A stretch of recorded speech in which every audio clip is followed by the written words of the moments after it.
Good evening and welcome to Tucker Carlson Tonight. We're glad to see you. It's only Monday, but we're going to try and cram the nutritional content of an entire week of shows into the next hour. We've got Governor Ron DeSantis on new reports that the White House is secretly flying illegal aliens into the state of Florida because immigration is not about politics.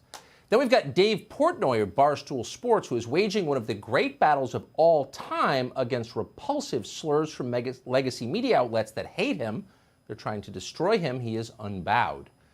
Then we've got Congresswoman Marjorie Taylor Greene, who is one of the only lawmakers who has bothered to visit the January 6th defendants who are rotting in the D.C. jail.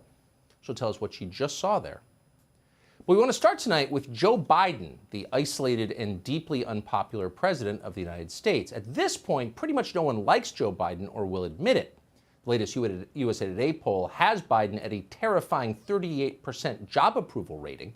Biden's been in office less than a year, and already two-thirds of voters do not want him to run again.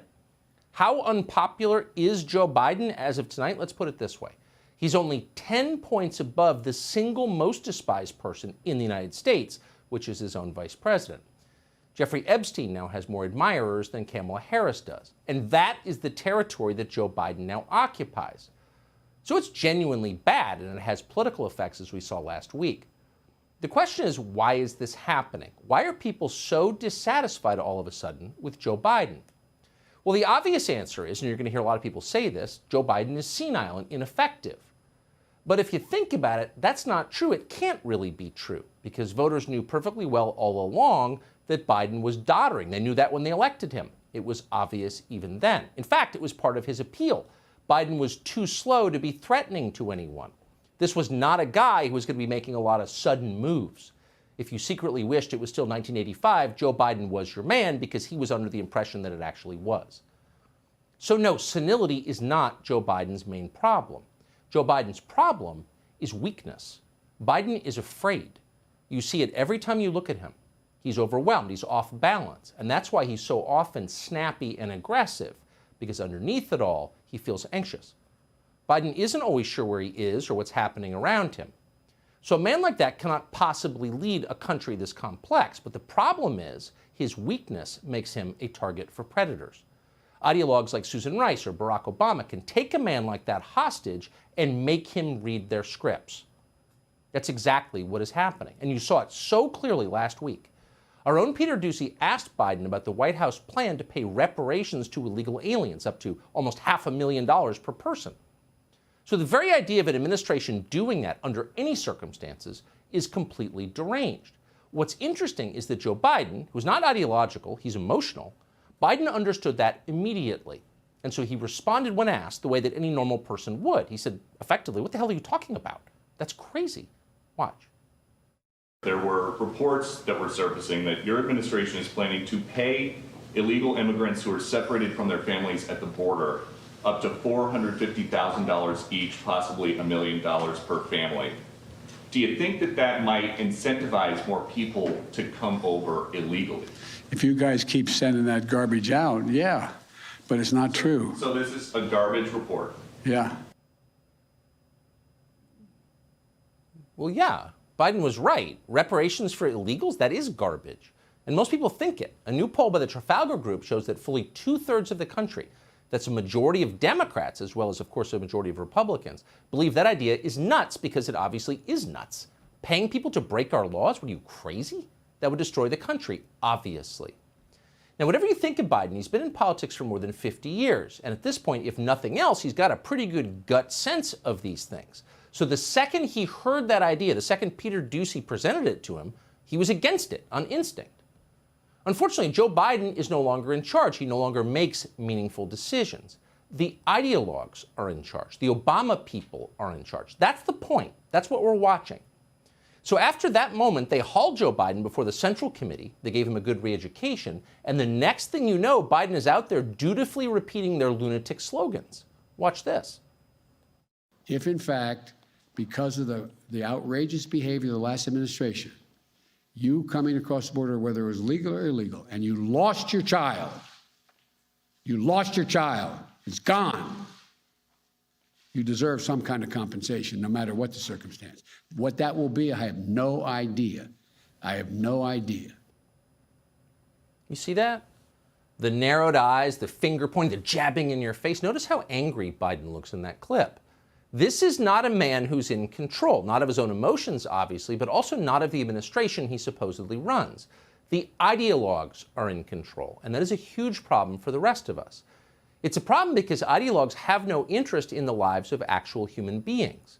Ideologues care only about their theories, about the bright new future they are building. Human beings are just speed bumps on the way to utopia. So not surprisingly, when ideologues take over a society, in any country, at any point throughout history, life always gets much worse for most people. Borders fall, crime rises, schools collapse, inflation gets out of control. Suddenly there are drug addicts living in tent cities in your neighborhood screaming at your kids as you walk by. Quality of life falls off a cliff.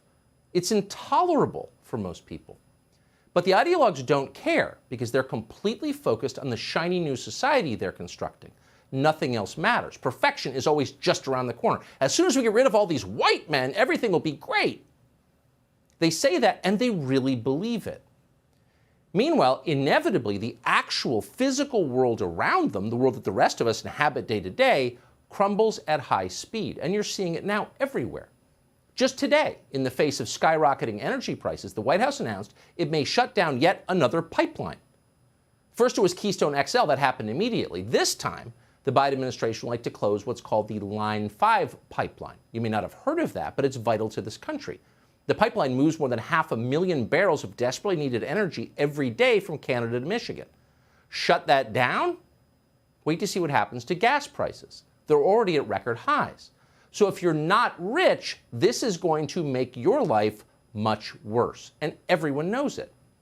So no normal administration would even consider doing something like this at a moment like this. Shutting down a pipeline in the middle of an energy crisis? No, it's too destructive. But here's the thing. From an ideologue's perspective, destruction is the whole point. Burn down Wendy's, loot Macy's, defund the police, close the schools, shut down the energy grid, tear it all down. Scrape the pad so we can put up something new and perfect. As they often put it, build back better.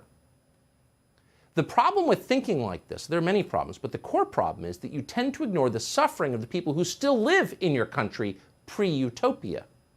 You don't care about them, and they know you don't care about them. That dynamic is a huge problem. It makes societies, particularly supposedly democratic societies, very volatile. Wise leaders understand this, so they are very careful to pretend that they care. But not childish ideologues. Childish ideologues just laugh in the face of your suffering. Here's Jennifer Granholm, for example, our new energy secretary, snickering about rising gas prices. What is the Granholm plan to increase oil production in America? Oh my God, that is hilarious. Would that I had the magic wand on this. Doing something to save middle-class Americans from rising energy prices, quote, that is hilarious, says the energy secretary. You can just imagine Louis XVI talking like this right before the French Revolution. It does make you wonder how long this can continue. Hey, Sean Hannity here. Hey, click here to subscribe to Fox News YouTube page and catch our hottest interviews and most compelling analysis. You will not get it anywhere else.